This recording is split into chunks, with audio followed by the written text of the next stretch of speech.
সিলেটে ছিনতাইকারী ও মাদক কারবারির ছুরির আঘাতে নিহত হয়েছেন র‍্যাব-৯ এর সদস্য ইমন আশ্চার্য।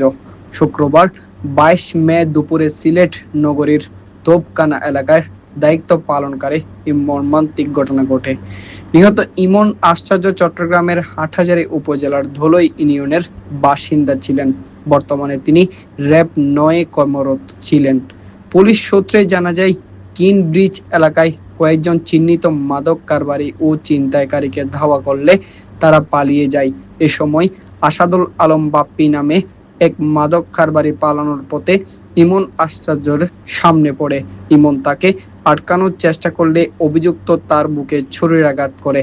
গুরুতর আহত অবস্থায় তাকে Sylhet MAG Osmani medical college হাসপাতালে নেওয়া হলে চিকিৎসাধীন অবস্থায় তিনি মারা যান। ঘটনার পর অভিযুক্ত পালিয়ে একটি বাসায় ঢুকে এক শিশুকে জিম্মি করে আত্মগোপনের চেষ্টা করলেও পুলিশের অভিযানে তাকে গ্রেফতার করা হয়। ঘটনাস্থল থেকে ব্যবহৃত ছুরি উদ্ধার করা হয়েছে। হাটহাজারীর কৃতি সন্তান ইমন আশ্চর্যের অকাল মৃত্যুতে এলাকায় শোকের ছায়া নেমে এসেছে।